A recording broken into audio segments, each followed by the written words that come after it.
होने वाली एक वास्तविक घटना जिसको मृत्यु कहा जाता है, उसके लिए मुझे क्या तैयारी करनी चाहिए? आप सोचोगे परीक्षित का प्रश्न है, ऐसा नहीं है। बल्कि अगर परिस्थिति देखें तो परीक्षित के लिए अभी यह प्रश्न कम है, क्योंकि मैंने आपसे कल कहा था ना, वो तो 7 दिन के लिए अमर भी हो चला है। But this should be one of the most burning question for all of us, because we never know about the tomorrow. Anything can happen. एक न एक रोज ये हंगामा हुआ रखा है।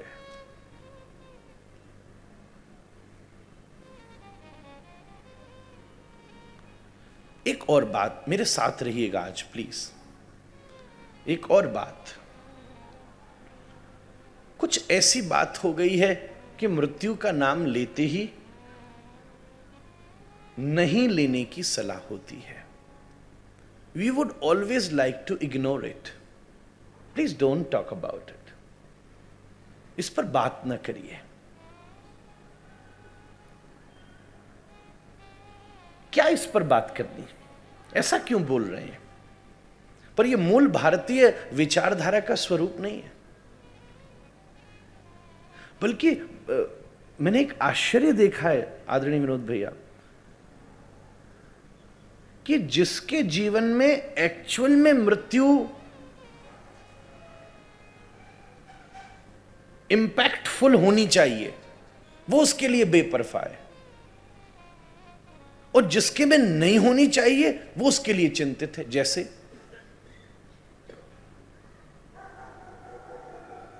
एक 22 वर्ष का 25 वर्ष का लड़का बड़े से बड़े एडवेंचर करने को तैयार है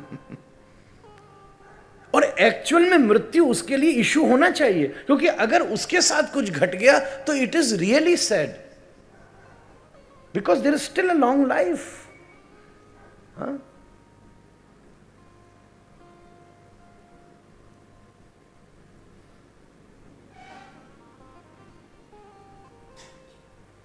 मुझे याद है, मैं जब इंग्लैंड में पढ़ रहा था तो जिस परिवार के साथ था, एक वीकेंड पर वो मैं रहता था कॉवेंट्री में, एक छोटा सा शहर है ऑक्सफोर्ड से 45 मिनट दूर। तो वहाँ एक ऑल्टन टावर्स है, शायद तपन कभी गए हो तो जाइएगा, नहीं तो मुझे वो लोग ले गए। मेरे साथ मेरी उम्र के भी थे और बड़े भी थे। अब मेरी उम्र वाले सब झूले पर बैठे, मेरा भी उत्साह हो। वो बड़े मुझे जाने न दे, ना ना महाराज जी, क्योंकि मैं वहां अवसर लेने पर कथा करता था, प्रवचन करता था, मैं ऐसे ही था। हाँ, स्कूल कॉलेज जाता था तो वो भी पहनना होता था, ये भी पहन, सब बिल्कुल नॉर्मल था। एक बार वहां क्रिसमस भी आया था जब मैं था, पर मैंने एक परिवर्तन किया, पेड़ काटा नहीं था, पेड़ लगाया था। काटने की नौबत कहां से आ गई? दिवाली के पटाखे पॉल्यूशन फैलाते, पेड़ काटना AQI लेवल नहीं गिराता, हिपोक्रेसी है।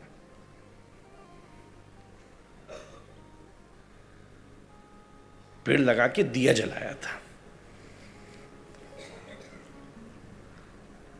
जाने न दे मुझे, ना ना, आपके पिताजी को क्या बोलूंगा, महाराज जी डांटेंगे, कुछ हो गया तो अभी। यू आर प्रीशियस, यो यो कहने लगे, कथा करते इतनी जगह जाना है, कुछ हो गया तो मैं बोला आप जाइए, वो भी जाने को तैयार नहीं। बोले महाराज ये बहुत खतरनाक राइड है और पहले भी घटना हुई है, कितनों का हार्ट फेल हो गया। I forgot the name, but there is something like the sling or something. They throw you bad. It was like they threw you. ना वो swing नहीं माँ, ऐसा करके ऐसे खींच के और छोड़ देते वो, free something like this. याद आ गई बचपन की। और पता क्या देख के याद है भैया? ये आपकी ऊपर की सजावट देख के याद आई। कुछ ऐसी सिचुएशन होती है वो भी, हाँ? ऐसे में बिठा के खींच के छोड़ देते। बोले महाराज हार्ट फेल हो जाता है कितने का? कहीं चले भी गए, इसलिए मैं तो नहीं जाऊं। तो मैं बोला फिर अपने बच्चे को क्यों भेज रहा है?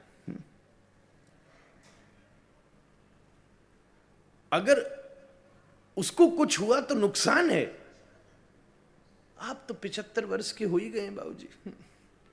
हम उसको ये बोले तो बड़ा नाराज हो गया हमसे।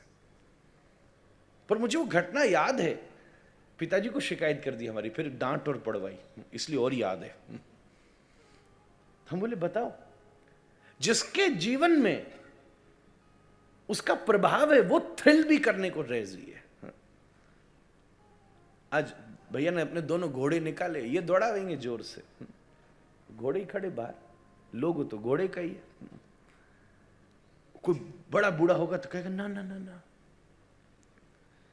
तो जिसके जीवन में घटना प्रभावशाली हो सकती है वो उस घटना से मुक्त है, और जिसके जीवन में घटना हो जाए अब तो होने ही देनी है, एक ना एक रोज ये हंगामा हुआ रखा है, वो कहता नहीं करना नहीं। कैसी विचित्र बात है। But why this happens? हम उसकी बात क्यों नहीं करना चाहते? Because there is something in English we call fear of death, मृत्यु का भय। जब किसी चीज का भय होता है तो हम उस पर बात नहीं कर सकते। जैसे छोटे बच्चे को देखिएगा ना, उसको डराने के लिए बोला जाता था कोई भूत वूत की बात नहीं करो भाई उसके सामने, क्योंकि भय लगता है। और वो भय भी बड़ों तक है, छोटों की बात छोड़ो, कि 30-35 साल के छोरा भी गौड़ा में भूत को नाम ले। वैसे तो हमसे अभी भी कई लोग, महाराज जी सच में भूत होता है? मैंने कि मैंने देखा तो नहीं है और मुझे देखने की भी कोई इच्छा नहीं है, पर होता तो जरूर होगा। बोले कैसे? बोले नहीं होता तो फिर क्यों लिखते तुलसीदास जी भूत पिशाच निकट नहीं आवे, कुछ तो होगा मामला। जब इतने एथिकल पॉइंट लिखे उन्होंने, इतनी इंटेलेक्चुअल पॉइंट लिखे उन्होंने, पृथ्वी से सूर्य की गति तक उन्होंने बता दी, जुग सहस्त्र जो जन पर भानु, तो जबरदस्ती एक पंक्ति क्यों डाली? कुछ तो होगा मामला, हो ही सकता है जरूर। और मैं निवेदन करूं, मेरी दृष्टि में तो जो सदा अपने पास्ट में स्टक रहता उससे बड़ा भूत दूसरा नहीं। हाँ, और सदा जो फ्यूचर को लेके माथा पीटता रहता उससे बड़ा प्रेत दूसरा नहीं। और सदा वर्तमान का जो मजा लेता रहता है उससे बड़ा देवता दूसरा नहीं। अब आप ही डिसाइड करो, भूत बनने प्रेत बनने क्या करना जो देखो। भूत शब्द का मतलब ही तो था भूतकाल, पुराना, पास्ट। फियर भैया, आज मैं चाहे कथा न भी बढ़ा सका पर इस विषय को अच्छे से रखूंगा कि व्यास की जिम्मेदारी है जिज्ञासा का उसे जिम्मेदारी से समाधान। सुखदेव जी ने भी यही किया है पूरी भागवत में।